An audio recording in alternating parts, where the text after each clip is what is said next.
దేవుని పరిశుద్ధమైన నామానికి స్తోత్రములు. దేవుని యొక్క పాదముల చెంత ఆయన సన్నిధానములో దేవుని యొక్క మాటలు వినటానికి, ఆత్మీయముగా క్షేమాభివృద్ధిలో మనం అందరం నిలవడానికి దేవుని యొక్క సన్నిధిలో ఏకీభవించిన మీ అందరికి కూడా ప్రభునామమున ప్రేమపూర్వకంగా వందనాలు తెలియజేస్తూ ఉన్నాం. దేవుడు మిమ్మల్ని అందరినీ బహుగా ఆశీర్వదించాలని ప్రార్థన చేస్తూ ఉన్నాం. ప్రియ దేవుని బిడ్డలారా, బాగున్నారా? మీరందరూ శారీరకంగా బాగున్నారేమో కానీ ఆత్మీయంగా కూడా మనం బాగుండాలి. ఈ మాట మీరు జ్ఞాపకం పెట్టుకోండి. శారీరకంగా మనకు ఏదైనా చిన్న అస్వస్థత కలగొచ్చేమో, కానీ ఆత్మీయ జీవితంలో మనము ఎప్పుడూ ఆరోగ్యంగా ఉండాలనేటువంటిదే దేవుని ఆలోచన. అటువంటి కృప పరిశుద్ధాత్మ దేవుడు మీకు అందరికీ దయచేయునుగాక. ఆమెన్. ఆత్మీయ క్షేమాభివృద్ధిలో దేవుడు మిమ్మల్ని నడిపించునుగాక. Amen, amen, amen. దేవుని యొక్క వాక్యాన్ని మనము చదువుకుందాం. కీర్తనల గ్రంథము 31వ సంకీర్తన మొదటి వచనంలో దావీదు భక్తుడు చేస్తున్నటువంటి ప్రార్థన చూద్దాం. చదువుతున్నాను, చూడండి. యెహోవా, నీ శరణు జొచ్చి ఉన్నాను, నన్నెన్నడును సిగ్గుపడనీయకము, నీ నీతిని బట్టి నన్ను రక్షింపుము. దేవుడి మాటను మన వినికిడిలో ఆశీర్వదించి వర్ధిల్ల చేయునుగాక. Amen, amen. ప్రియ దేవుని బిడ్డలారా, కీర్తనల గ్రంథంలో లేఖనాలు మనకు ఎలా ఉన్నాయంటే, కీర్తనలు అంటే అవి పాటలు కదా.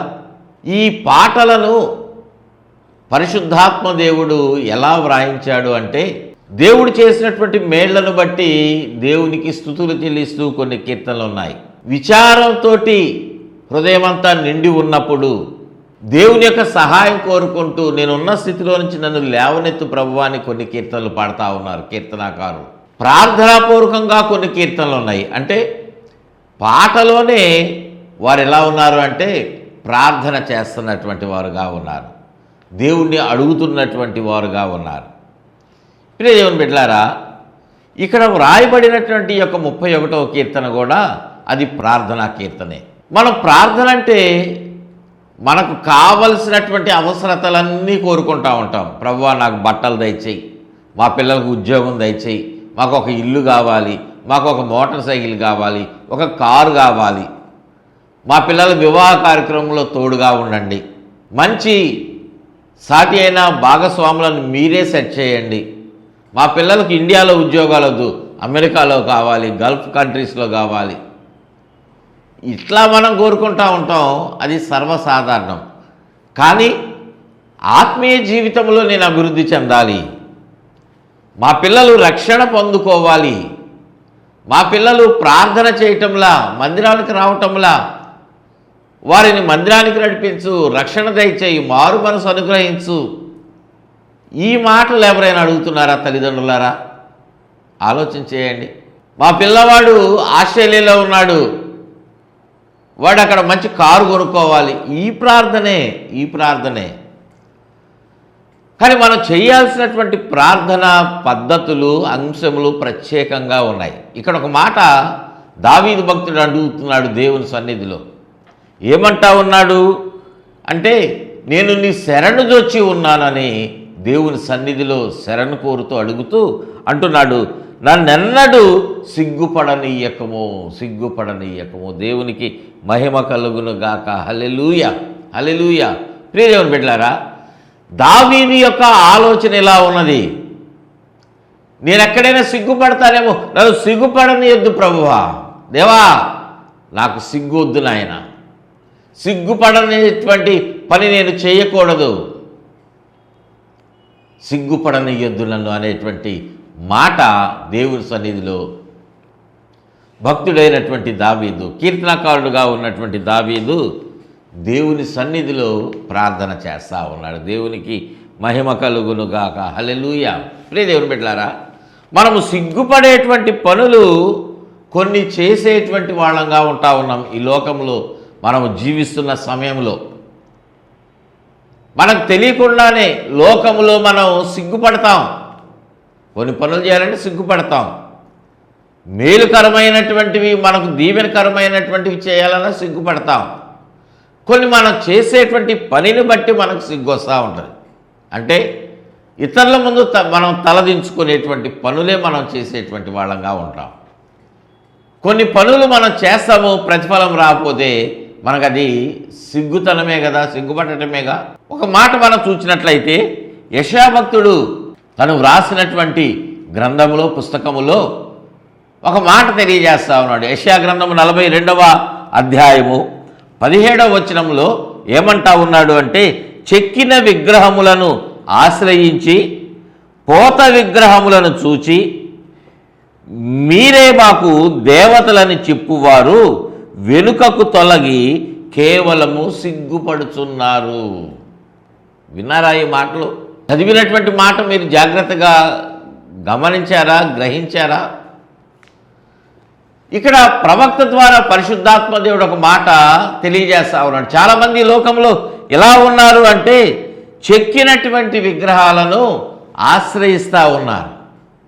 మన చేతులతోటి మనమే చెక్కుకున్నటువంటి విగ్రహము, అది రాతిది కానివ్వండి, చెక్కది కానివ్వండి, ఏదైనా సరే ఒక బొమ్మను మనంతట మనమే చెక్కుకొని అదే మా దేవుడని, అదే నా దేవుడని భావించి దానికి మనము పోతబోసి మీరే మా దేవుళ్ళు, మీరే మా దేవతలు, మేము మిమ్మల్ని ఆశ్రయిస్తున్నాము, మాకు విడుదల దయచేయండి, మాకు ఆరోగ్యం ఇవ్వండి, మాకు ధనమునివ్వండి అని మనం రకరకాలుగా కోరుకుంటే ప్రియదేవుని బిడ్డలారా, అవి మనకు సమాధానాన్ని ఇస్తాయా? నేటి దినాలలో ఎవరిని విమర్శించడానికి నీ మాట చెప్పటం లేదు, ఎవరిని తక్కువగా చూడటంలో నా ఉద్దేశం కాదు. కానీ ఆలోచన చేయండి ప్రియదేవుని బిడ్డలారా. ఒక చెట్టు కనిపిస్తూ ఉన్నది. ఆ చెట్టుకి ఎవరో ఏం చేస్తారంటే కొంచెం పసుపు పూసి కొంచెం ఎరుపు రంగు కుంకుమ పోస్తారనుకోండి, అక్కడే 2 మూరలు పూలు ఏమైనా తగిలిస్తే అది కొంతకాలానికి ఎలా అవుతుందో తెలుసా? నేటి దినాల్లో అది ఒక దేవతలాగా దానిని చేస్తూ ఉన్నారు. వరుసగా అక్కడ పూజలు జరిగిస్తూ ఉన్నారు. కొంతకాలానికి అక్కడ ఒక గుడి లాంటిది కట్టడమో లేకపోతే ఒక పూజారిని ఏర్పాటు చేసి అక్కడే పూజా కార్యక్రమాలు. అంతకు మునుపు దానిని పట్టించుకున్న వారు ఎవరూ లేరు. కానీ ఇప్పుడు అది ఎలా ఉన్నదంటే ఒక దేవత అయిపోతూ ఉన్నది.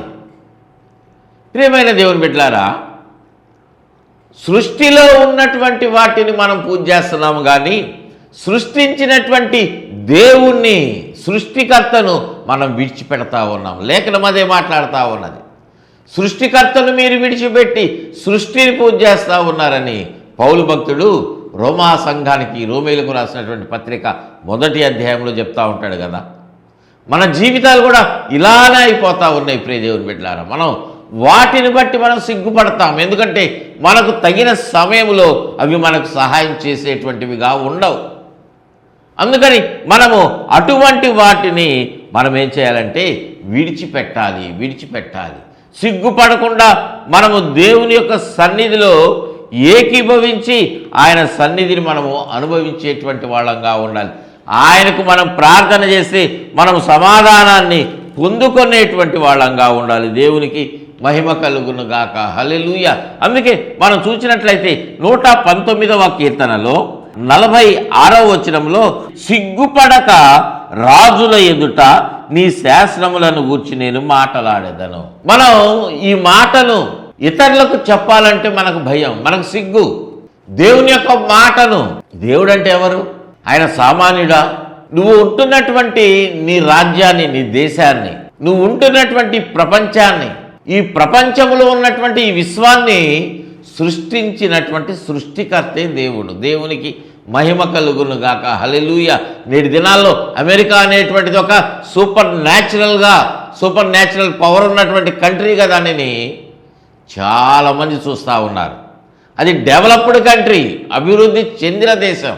మన దేశము అభివృద్ధి చెందుతున్న దేశం, డెవలపింగ్ కంట్రీ. ప్రియదేవుని బిడ్డలారా, అటువంటి అమెరికాలో ఉన్నటువంటి ధనమును చూసి, ఉద్యోగాలను చూసి, ఆ జలసాలను చూసి, ఆ బిల్డింగ్ చూసి చాలామంది అక్కడికే వెళ్ళిపోతూ ఉన్నారు. కానీ అక్కడ విచ్చలవిడిగా పాపం కూడా ఉన్నదనేటువంటి సంగతి తల్లిదండ్రులు మర్చిపోతూ ఉన్నారు. అక్కడికి వెళ్ళి వాళ్ళ బిడ్డలు ఎలా ఉంటున్నారో ఆలోచన చేయట్లా, వాళ్ళు నాశనానికి వెళ్ళిపోతున్నారు అనేటువంటి తలంపును మర్చిపోతూ ఉన్నారు. ప్రియదేవుని బిడ్డలారా, అటువంటి రీతిగా ఉన్నటువంటి అధికారుల దగ్గరకు వెళ్ళి, అటువంటి దేశాల అధిపతుల దగ్గరకు వెళ్ళి, రాజకీయ నాయకుల దగ్గరకు వెళ్ళి నీ మాటలు చెప్పడానికి నేను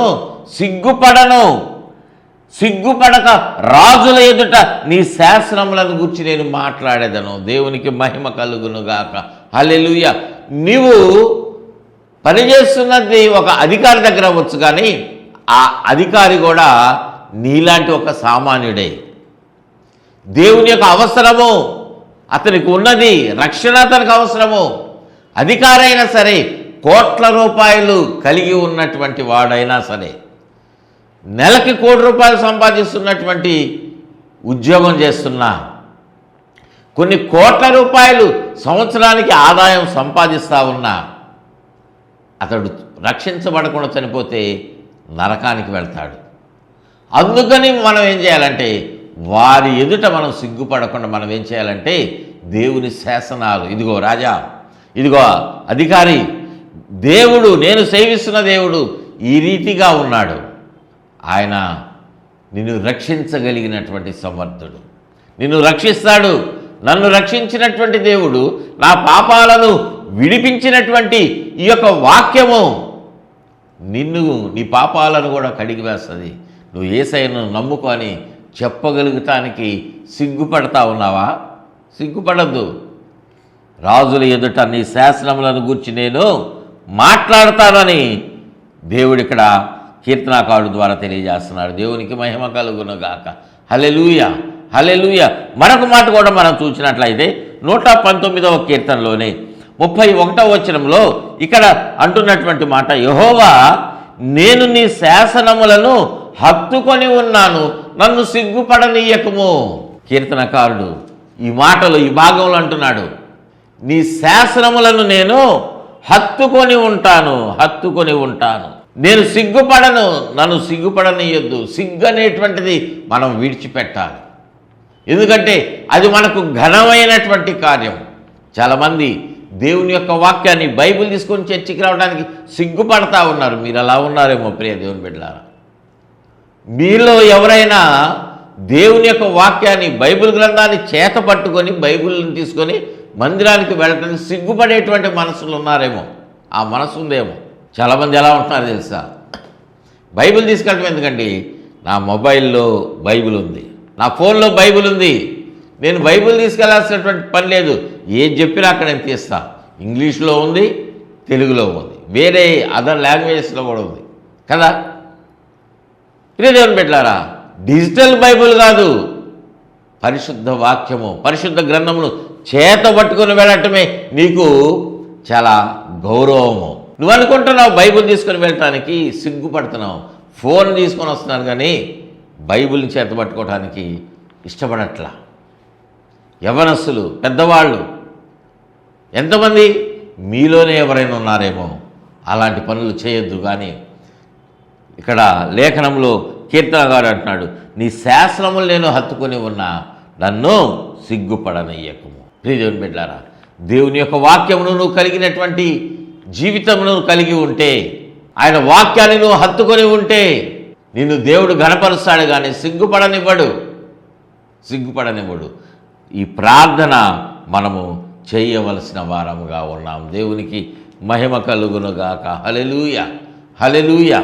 ప్రియ దేవుని బిడ్డలారా, దేవుడు తన ప్రణాళికలో భాగంగా సౌలుగా ఉన్నటువంటి పౌలు చాలా అధికారమును కలిగి ఉన్నటువంటి వాడుగా ఉండి దేవుని యొక్క ప్రజలను, బిడ్డలను హింసిస్తూ సువార్త ప్రకటిస్తున్నటువంటి వారిని తీసుకువెళ్ళి చెరసాల్లో వేయించి మరికొంతమందిని చంపివేస్తూ ఉన్నటువంటి దినాలలో దేవుడు పౌలు పట్ల ఒక గొప్ప ప్రణాళికను కలిగి సౌలుని పిలిచి పౌలుగా మార్చాడు కదా.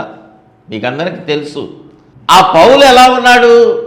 సువార్తను ప్రకటించటంలో తన ప్రాణాన్ని కూడా పెట్టినవాడుగా ఉన్నాడు. నేటి దినాన సువార్త ప్రకటిస్తున్నటువంటి వారిని చూసి లోకములో ఉన్నటువంటి వారు ఏమనుకుంటున్నారో తెలుసా? వీళ్ళు తినటానికి తిండి లేకుండా కానుకల కొరకు ఇట్లాగా యేసే దేవుడని పాంప్లెట్స్ ఇస్తున్నారండి. యేసే దేవుడని కరపత్రాలు పొందుతూ ఉన్నారు, మీటింగ్స్ పెట్టుకుంటా ఉన్నారు. చిన్న మందిరం కట్టుకొని ప్రార్థనని ఏదో 1 గంట 2 గంటలు చేసేసి వాళ్ళు కానుకలు తీసుకొని వెళ్ళిపోతున్నారని అనుకుంటున్నారు. ప్రియదేవుని బిడ్డలారా, అది వాస్తవము కాదు. యేసయ్య తన యొక్క మార్గములో అనేకులను నడిపించడానికి ఏర్పాటు చేసుకున్నటువంటి వారు, అంబాసిడర్స్ వాళ్ళు, అపోస్తలులు, దేవుని చేత పంపబడినటువంటి వారు కదా వారు. పౌలు ఏమంటున్నాడు తెలుసా? రోమీయులకు రాసినటువంటి పత్రిక 1వ అధ్యాయము 15-16 వచనాల్లో మనం చూసినట్లయితే, నా వలనైనంత మట్టుకు రోమాలోని మీకును సువార్త ప్రకటించుటకు నేను సిద్ధముగా ఉన్నాను అని చెప్పి 16వ వచనంలో అంటున్నాడు, సువార్తను గూర్చి నేను సిగ్గుపడువాడను కాను. దేవునికి మహిమ కలుగును గాక. హల్లెలూయా. రోమాలో ఉన్నటువంటి మీకు సువార్తను నేను ప్రకటిస్తూ ఉన్నా. సువార్తను ప్రకటించడంలో నేను సిగ్గుపడటం లేదు. చాలామంది సిగ్గుపడుతున్నారు. యేసే దేవుడని చెప్పడానికి సిగ్గుపడతా ఉన్నారు. కొంతమంది భయపడతా ఉన్నారు, వెనకడుగు వేస్తూ ఉన్నారు. ఎందుకంటే ఏమనుకుంటుందో లోకము, నాకున్నటువంటి ఉద్యోగంలో నాకున్నటువంటి ఆ స్థాయి తగ్గిపోతుందేమో, నేను లక్షల రూపాయలు సంపాదిస్తూ ఉన్నా, నాకు సంఘంలో గౌరవం అనేటువంటిది ఉన్నది, మర్యాద ఉన్నది, ఆ మర్యాద పోయిద్దేమో, నాకు ఇంకా ఎవరు మర్యాద ఇవ్వరేమో అని యేసే దేవుడు అని చెప్పడానికి సిగ్గుపడతా ఉన్నారు. కాదు ప్రియదేవుని బిడ్డలారా, ఆయన నిన్ను రక్షించారు, నీకున్నటువంటి అనారోగ్యము నుండి నీకు స్వస్థతనిచ్చారు. నీ బిడ్డలు దేనికి పనికి రాకుండా ఉంటే ప్రార్థన చేసే దేవుడు ప్రార్థన ఆలకించి వారిని మంచి ఉన్నతమైనటువంటి చదువులు చదవటానికి జ్ఞానం ఇచ్చారు, తెలివినిచ్చారు, ఉద్యోగం ఇచ్చారు, చేస్తున్న వ్యాపారాన్ని ఆశీర్వదించారు కదా. దేవుని వల్లే కదా ఇంత ఆశీర్వాదము. మీ బిడ్డలు సెటిల్ అయ్యారు చక్కగా అంటే అది దేవుని కృపే కదా. ఎంతమంది దేవుడు చేసినటువంటి గొప్ప కార్యాలను బట్టి దేవునికి స్తుతులు చెల్లిస్తూ ఉన్నారు. మీరు చెల్లిస్తున్నారు సరే, మీ బిడ్డలకు మీరు చెప్తున్నారా, అయ్యా నానా నువ్వు చెడు మార్గంలో వెళ్తున్నావురా, నువ్వు ఇలా వెళ్తే దేవుడు నిన్ను ప్రేమించడు, నువ్వు దేవుని ప్రేమించకపోతే, దేవుని యొక్క వాక్యానికి విధేయునిగా నువ్వు ఉండకపోతే, నువ్వు మారు మనసు పొందకపోతే, రక్షణ పొందకపోతే ఈ లోకంలో నువ్వు ఆశీర్వదించబడతావేమో, నీ ఉద్యోగంలో నువ్వు ఉన్నత స్థాయికి వెళతావేమో, కానీ ఈ లోకములో మన యాత్ర ముగిసిన తర్వాత ఈ రీతిగానే ముగిస్తే నువ్వు నరకానికి వెళతావు, అగ్నిగుండంలో ఉంటావు. వద్దు నాయనా అని చెప్తున్నారా మీ బిడ్డలకు? మీ బిడ్డకు, మీ కుమారుడికి మీరు చెప్తున్నారా?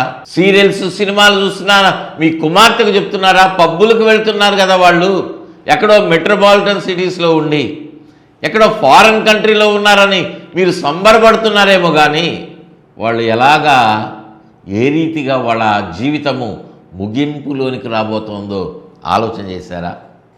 ప్రియదేవుని బిడ్డారా, వాళ్ళు ఉన్నతమైన చదువులు చదివి ఉండొచ్చేమో, కానీ ఉన్నతమైనటువంటి ఆలోచన మాత్రము ఆత్మీయ జీవితంలో చేయలేకపోతూ ఉన్నారు, వెనుకబడిపోతూ ఉన్నారు. ప్రియదేవుని బిడ్డలారా, మనము దేవుని సన్నిధిలో మనం ఎలా ఉండాలంటే, మనము సిగ్గుపడకుండా దేవుని వెంబడించే వాళ్ళంగా ఉండాలి. పౌలు అంటున్నాడు, నేను సువార్తను గురించి ప్రకటించడానికి నేను సిగ్గుపడేటువంటి వాడను కాదు కాదు కాదు.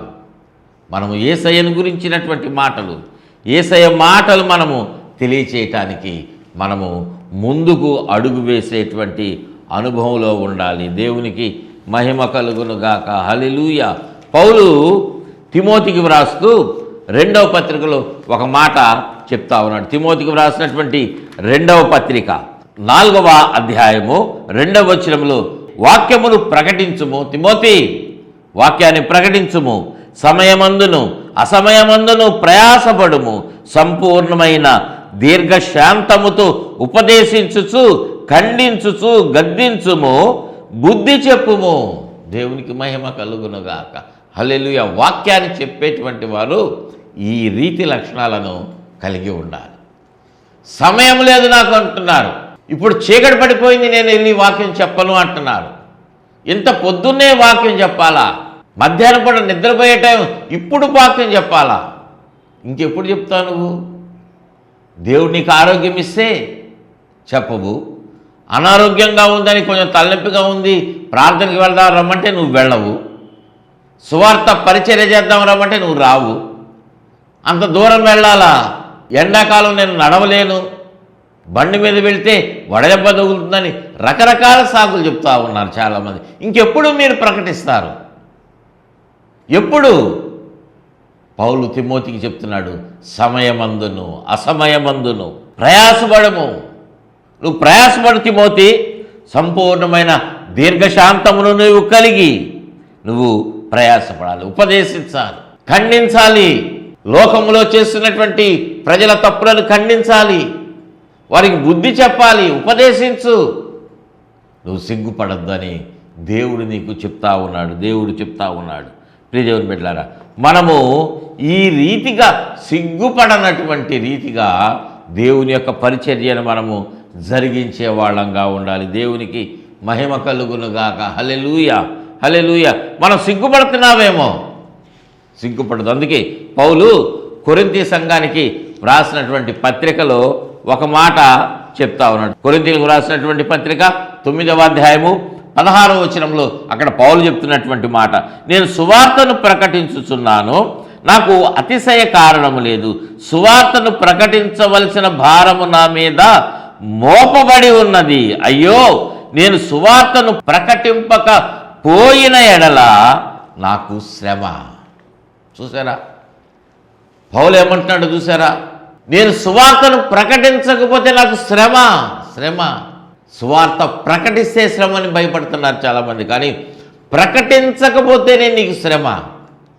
నువ్వు సిగ్గుపడద్దు దేవుని గురించినటువంటి మాటలు చెప్పటానికి, నీ సాక్ష్యాన్ని, దేవుడు నిన్ను రక్షించినటువంటి తీరుని, నీ జీవితాన్ని ఆశీర్వదించినటువంటి విధానాన్ని నువ్వు నలుగురిలో చెప్పాలంటే నువ్వు అన్యుల కుటుంబంలో నుండి రక్షించబడ్డావు. నీ సాక్ష్యం నలుగురికి చెప్తున్నావా? మీ ఇంట్లో ప్రార్థనా కూడిక ఏర్పాటు చేసుకుని నలుగురిని పిలిచి దేవుని యొక్క మాటలు నువ్వు చెప్పలేకపోతున్నావు, మీ సేవకుల్ని పిలిచి చెప్పిస్తా ఉన్నావా? ప్రియ దేవుని బిడ్డలారా, దేవుడు నాకు ఈ మెయిల్ చేశాడు, మీరు రండి అని వారిని పిలిచి వారికి మంచి విందు ఏర్పాటు చేయడానికి ముందు దేవుని యొక్క మాటలు మీరు తెలియజేస్తే అది సువార్త ప్రకటనే. అలాంటి పనులు చేయడానికి సిగ్గుపడతా ఉన్నారు, కానీ మనము అలాగా సిగ్గుపడకుండా ఉండాలి. దేవునికి స్తోత్రం చెల్లిద్దాం. హల్లెలూయా, హల్లెలూయా. మరొక మాట ఏంటంటే, మనము దేవుని దగ్గర సిగ్గుపడతాం ఒక విషయంలో. ఎప్పుడంటే సరిగా బోధించకపోతే. చూడండి, లేఖనములో మనం చూసినట్లయితే పౌలు తిమోతికి వ్రాసినటువంటి పత్రికలో 2వ పత్రిక 2వ అధ్యాయము 15వ వచనంలో ఒక హెచ్చరిక చేస్తా ఉన్నాడు. ఏమంటున్నాడంటే, దేవుని ఎదుట యోగ్యునిగాను సిగ్గుపడనక్కర్లేని పనివానిగాను సత్యవాక్యమును సరిగా ఉపదేశించువానిగాను నిన్ను నీవే దేవునికి కనబరచుకొనుటకు జాగ్రత్త పడుము. ప్రియ దేవుని బిడ్డలారా, ఈ మాటలు విన్నారా? ప్రియ సేవకులారా, ఈ మాటలు విన్నారా? దేవుని యొక్క సింహాసనం ముందు మనమందరం నిలబడబోతా ఉన్నాం. ప్రతి ఒక్కరు నిలబడబోతా ఉన్నారు. నువ్వు సేవకుని కావచ్చు, కాపరిగా ఉండొచ్చు, చాలామంది నీ సంఘంలో ఉండొచ్చు, గొర్రెలు చాలామంది నీ సంఘంలో ఉండొచ్చు, కానీ నువ్వు ఎలా వారికి ఉపదేశిస్తా ఉన్నావు? దేవుని యొక్క వాక్యాన్ని నువ్వు బోధించినటువంటి తీరును బట్టి, నువ్వు వారిని నడిపిస్తున్నటువంటి విధమును బట్టి దేవుడు నిన్ను లెక్క అడిగేటువంటి ఒక దినం రాబోతా ఉంది. జాగ్రత్త. దేవుడు నన్ను లెక్క అడిగేటువంటి ఒక సమయం రాబోతా ఉంది. మనమందరం దేవుని యొక్క సింహాసనం ముందు నిలబడినప్పుడు దేవుడు అంటాడు, నువ్వు సిగ్గుపడేటువంటి వానిగా ఉంటావా, సిగ్గుపడనటువంటి వానిగా నిలబడతావా అని మనల్ని చూస్తూ ఉంటాడు. దేవుని యొక్క వాక్యమును సరిగా ఉపదేశించకపోతే, సత్యవాక్యమును సరిగా ఉపదేశించువానిగా నిన్ను నువ్వు కనబరుచుకోవాలి. వాక్యాన్ని వక్రముగా మార్చి తప్పుగా నువ్వు బోధిస్తే దేవుని ముందు నువ్వు సిగ్గుతో తలదించుకుంటావు. దేవుని ముందు మనం సిగ్గుపడకూడదు. సిగ్గుపడనక్కర్లేని పనివానిగా, యోగ్యునిగా మనము నిలబడేటువంటి స్థితిలో దేవుడు నిన్ను ఆశీర్వదించాలి. అందుకొరకు నువ్వేం చేయాలంటే, ప్రభువా నన్ను సిగ్గుపడనియద్దు నాయన, నన్ను సిగ్గుపడనియద్దు. ఎందుకంటే నేను ఏర్పాటు చేయబడి ఉన్నా, నేను నీ సేవలో ఉండాలని ఆశపడతా ఉన్నా. లోకములో చాలామంది నశించిపోతూ ఉన్నారు కదా. లూకాసు సువార్త 10వ అధ్యాయము 2వ వచనంలో తెలియజేస్తూ ఉన్నది.